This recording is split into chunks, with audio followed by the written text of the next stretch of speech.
আমি কৈছো যে কংগ্ৰেছ দলে অকলে নিৰ্বাচন নেখেলে। কংগ্ৰেছ দল এইটো আমি আগতেও কৈছো যে আমি অকলে বিধানসভা নিৰ্বাচন নেখেলো। আমি স্থানীয় ৰাইজৰ লগত বিভিন্ন দল সংগঠনৰ লগত আমি আলোচনা আমি কৰিবলগীয়া হৈছে। কিন্তু বৰ্তমান পৰিস্থিতিত আমি এই যিহেতু ভুৱা ভোটাৰ তালিকা আমি দেখা পাইছো, এটা ডাঙৰ সমস্যা, ডাঙৰ সংকট।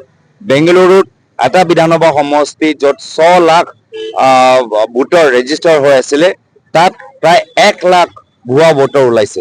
তো এইখিনি কাম মাত্ৰ কংগ্ৰেছে কৰিব পাৰিব। প্ৰত্যেক 28,000 বা 29,000 বুথত মাত্ৰ কংগ্ৰেছ দলৰেহে ক্ষমতা আছে বা সংগঠন আছে যে তেওঁলোকে পলিং ষ্টেচন ভিতৰত প্ৰত্যেক ভোটাৰ তালিকা ওলাই এটা শুদ্ধ ভোটাৰ তালিকা আমি ৰাইজৰ মাজত দিব পাৰিম। অখিল গগৈ কৈ আছে যে অখিল গগৈ অবিহনে আপোনালোক কংগ্ৰেছ দল জিকিব নোৱাৰে, কি কয় আপুনি? একেখিনিয়ে কথা আপোনালোকে সুধি আছে, একেখিনিয়ে কথা ক'লো যে আমি বৰ্তমান ৰাজনৈতিক পৰিস্থিতি সম্পৰ্কত অসমৰ ৰাইজৰ মাজত এটা পৃথক এটা সংকল্প লৈ যোৱাটো বিচাৰো। এটা নতুন অসম, বৰ অসম, যি বৃহত্তৰ অসমীয়া জাতিৰ বাবে জ্যোতিপ্ৰসাদ আগৰৱাল, ভূপেন হাজৰিকা, জয়ন্ত হাজৰিকা নিজৰ কবিতা আৰু গীতৰ যোগেদি উল্লেখ কৰিছে। এই বৰ অসমৰ বাবে আমি নৱপ্ৰজন্ম ডেকা অসমে পুনৰবাৰ আমি একগোট হৈ আমি এটা কল্পনা কৰিবলৈ আগবাঢ়ি গৈছো। আমি আগতেও কৈছো যে বৰ্তমানৰ সময়ত আমি যেতিয়া ৰাজনৈতিক পৰিস্থিতি লৈ কথাখিনি পাতিবলগীয়া আছে, আমি ব্যক্তিগতভাৱে বিভিন্ন দলৰ নেতৃত্বৰ লগত বৰ্তমান ৰাজনৈতিক পৰিস্থিতি পৰিৱেশ লৈ আমি পাতি আছো।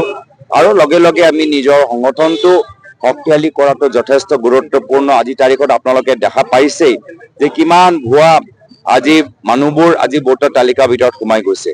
আজি যদি আমি প্ৰত্যেকটো বুথৰ ভিতৰত, প্ৰত্যেকটো পলিং ষ্টেচনৰ ভিতৰত যদি বিৰোধী দল হিচাপে যদি আমি বুথ লেভেল এজেণ্ট দিবলৈ বিচাৰো, নিৰীক্ষণ কৰিবলৈ বিচাৰো, তেতিয়াহ'লে এই গুৰুত্বপূৰ্ণ কাম মাত্ৰ কংগ্ৰেছ দলে কৰিব পাৰিব।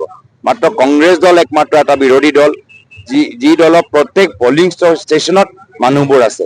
তো সেইকাৰণে ভোটাৰ তালিকা শুদ্ধ কৰাটো আমি এটা বিশেষ দায়িত্ব হিচাপে আজি আমি গ্ৰহণ কৰিছো। আৰু আজি এই মাহৰ শেষৰ ফালে আমি প্ৰতিখন জিলা, প্ৰতিখন বুথত আমি কেনেদৰে ভোটাৰ তালিকাটো শুদ্ধ কৰিব লাগে তাৰ বাবে আমি এটা বিশেষ অনুষ্ঠান আমি হাতত লৈছো। অখিল গগৈ আপোনালোকৰ জোটবন্ধনত থাকিব?